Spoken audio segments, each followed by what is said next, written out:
कैसे वो फटीचर इंसान रातों रात बन गया ताकतवर और धनवान। उसे सब कहते थे क्या है उसके पैदा होने का राज।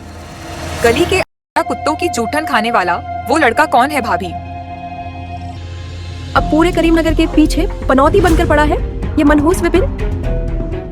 गांव में मेहमान बनकर आई मालती को ये बात सुनकर बेहद अजीब लगी।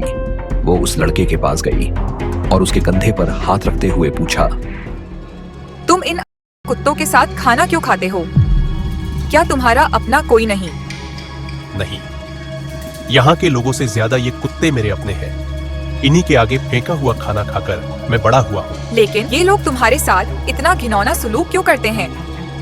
विपिन, पहली बार किसी ने इतने करीब आकर विपिन की दुखती रग पर हाथ रखा था। उसकी आंखों में आंसू आ गए। मैं बचपन से अनाथ हूँ मालती, लेकिन मेरे पिता साहू इस दुनिया को महादानव भयानक से बचाने वाले सबसे महान योद्धा थे। मुझे नहीं पता कि उनके साथ क्या हुआ और मेरी माँ कहाँ और क्यों गायब हो गई। क्या कहा? तुम साहू के लड़के हो? हाँ मालती, लेकिन तुम मुझे ऐसे क्यों देख रही हो? तब तो तुम्हारे पास भी द्रोण वंश की दैवीय शक्तियाँ होनी चाहिए। दैवीय शक्तियाँ? मेरे पास तो साधारण इंसान की शक्ति नहीं है। इसका मतलब तुम्हारे कमजोर होने और तुम्हारे माँ बाप की मौत के पीछे जरूर कोई राज है। तुम्हें इसका पता लगाना चाहिए। मैंने कोशिश की थी मालती। अपने पिता की बनाई योद्धा एकेडमी में मैं एक टीचर था, लेकिन जब मैंने अपने माँ बाप के बारे में जानने की कोशिश की तो मुझे वहां से निकाल दिया गया। विपिन, शायद वो वक्त आ गया है जब तुम वो सच जान जाओगे और इस बेइज्जती से तुम्हें मुक्ति मिल जाए। लेकिन कैसे मालती?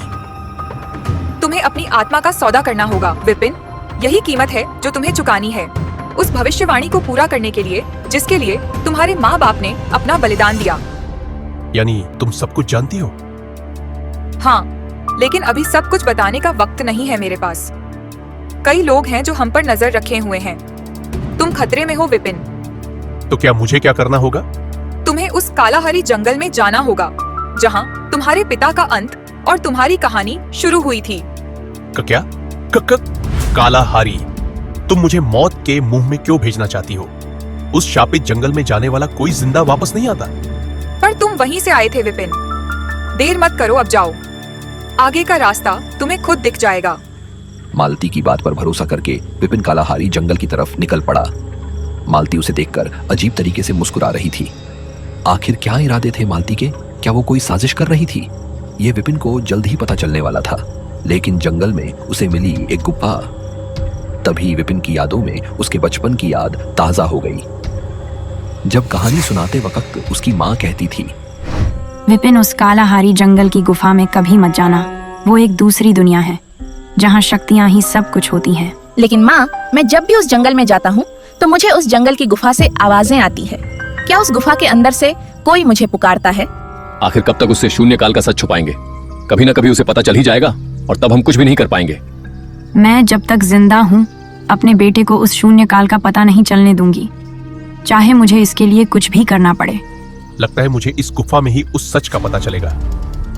विपिन ने जैसे ही उस गुफा में प्रवेश किया, एक सुनहरा कोहरा छा गया और तभी एक सफेद रंग की बिजली कड़की। सब कुछ जैसे बहुत धीरे हो गया। समय की गति रुक गई थी।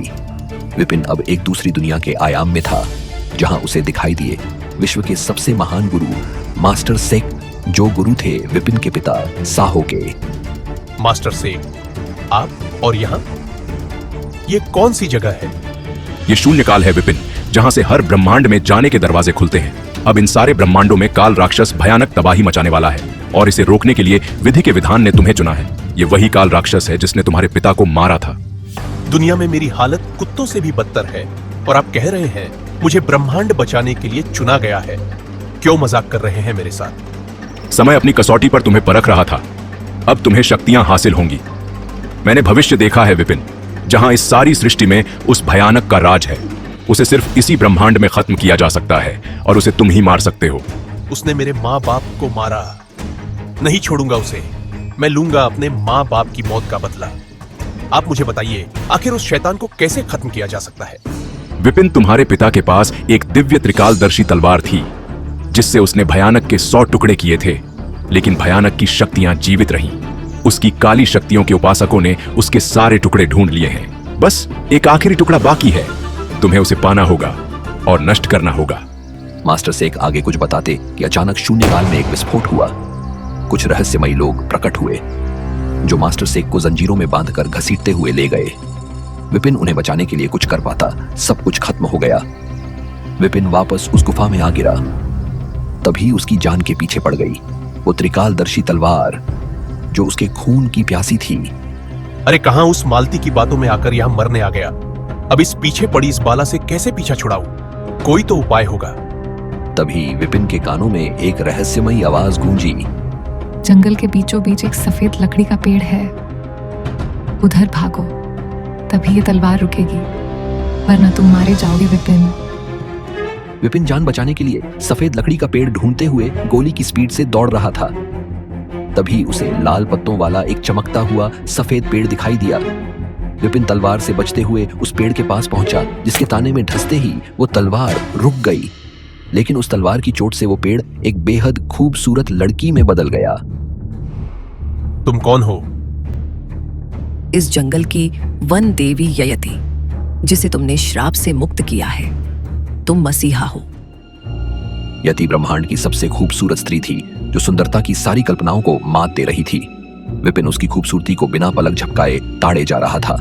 तभी यति थोड़ी शरारती अंदाज में बोली, मुझे इस तरह मत देखो विपिन, शर्म आ रही है मुझे।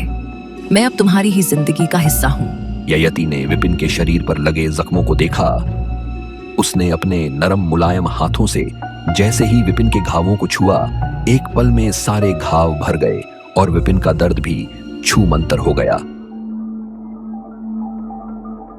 शरीर के घाव तो तुमने भर दिए, लेकिन मन के घाव और दिल का दर्द कैसे दूर होगा?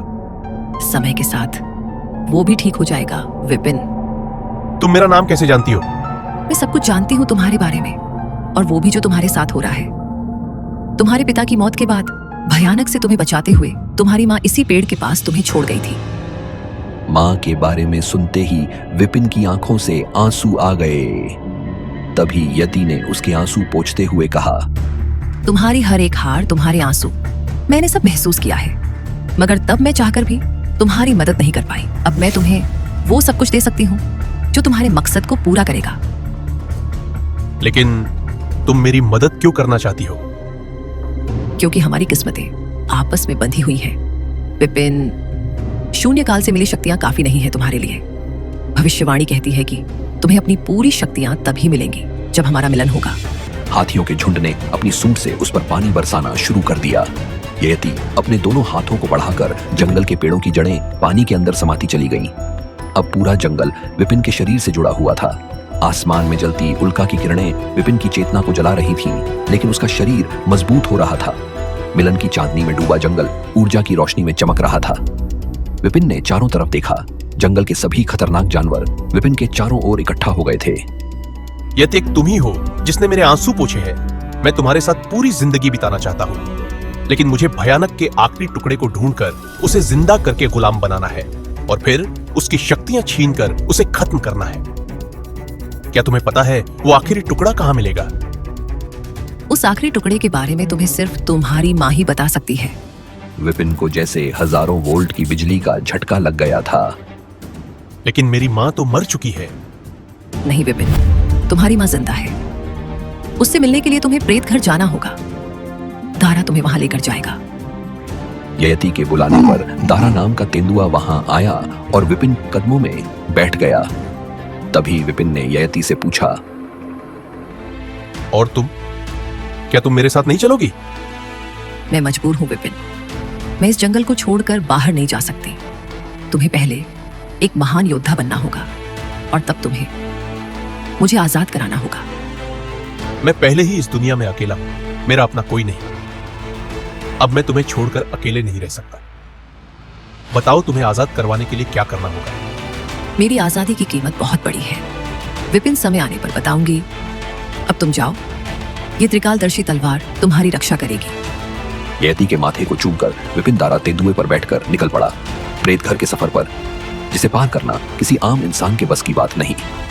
वहीं यति को पता था कि उसने विपिन को एक ऐसी जगह भेज दिया था जहां से आज तक कोई वापस नहीं आया था। विपिन को जाता देखती यति, मुझे माफ कर देना विपिन, मेरे पास कोई दूसरा रास्ता नहीं था। आखिर विपिन के साथ आगे क्या होने वाला है? विपिन बोलने वाले जंगल, आग का दरिया और दम घोंटू रेगिस्तान को पार कर पहुंच चुका था, एक ऐसी गुफा में जहां का माहौल डराने वाला था। ये कैसी जगह है? यहाँ का तापमान इतना ठंडा क्यों है? अचानक से हवा की ठंडक गायब हो गई और एक तीव्र गूंज जैसी लहर आने लगी। उस गुफा में बसी हुई आत्माएं गुस्से में आकर चिल्लाने लगी थीं। अचानक वहां 9 विधवाएं गुफा से बाहर आ गईं। उन महिलाओं के शरीर पर पुराने योद्धाओं की तलवारें थीं और उनकी आंखों में एक खौफनाक चमक थी। तभी एक विधवा ने गुस्से में चिल्लाते हुए पूछा, तुम यहाँ क्यों आए हो? मैं भयानक के आखिरी टुकड़े और अपनी माँ को ढूंढने आया हूँ। तू यहाँ आ तो गया है, लेकिन वापस नहीं जा पाएगा। हवा में एक भयंकर लहर दौड़ रही थी। संभाल मेरे इस तिलिस्मी अस्त्र को। इतना बोलकर उस विधवा औरत ने एक नाग अस्त्र विपिन के ऊपर फेंका। वो नाग अस्त्र जैसे जैसे आगे बढ़ रहा था, उसमें से एक जहरीली हवा फैलती जा रही थी, जिसके प्रभाव में आकर विपिन पर बेहोशी छा रही थी। कुछ ही देर में उसका दम घुटने लगा था। आह मेरी आंखें, ये अचानक मेरे सामने अंधेरा क्यों छाने लगा? मुझे कुछ भी दिखाई क्यों नहीं दे रहा? उनमें से एक ने कहा, बहुत हुई आंख में चौली, अब इसकी आत्मा को इसके शरीर से मुक्त करो। एक विधवा आगे आई और अपनी नंगी तलवार लेकर विपिन की तरफ बढ़ने लगी। विपिन निर्बल, असहाय, बस अपनी मौत को अपनी तरफ बढ़ते देख रहा था। इससे पहले कि वो विधवा उस चमकती तलवार को विपिन के सीने में उतारती, एक आवाज आई, रुक जाओ। उस आवाज को सुनकर अचानक सारी विधवाएं पीछे हट गईं। विपिन ने धुंधली रोशनी से देखा, एक औरत हवा में उड़ती हुई उसके करीब आई और कहा, विपिन, मेरे बेटे। अचानक विपिन की आंखों से धुंधलापन छट गया और जैसे ही उसने उस स्त्री को देखा, उसकी आंखों से आंसू निकलने लगे। माँ। विपिन अपनी मां को गले लगाने के लिए दौड़ा, लेकिन वो उसे छू भी नहीं पाया और उसके शरीर से आर पार हो गया। विपिन, मैं अभी मानव रूप में नहीं हूँ मेरे बेटे। काश मैं तुझे अपने सीने से लगा सकती, लेकिन तुझे यहाँ किसने भेज दिया?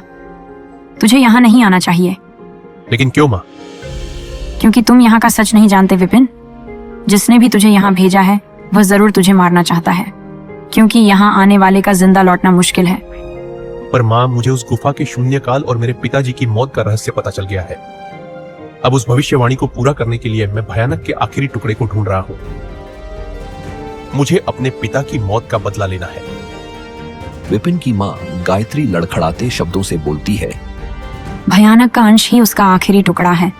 जो तू ही है, वो अंश तेरे अंदर है विपिन। ये सुनकर विपिन को तगड़ा झटका लगा। ये क्या कहा माँ आपने?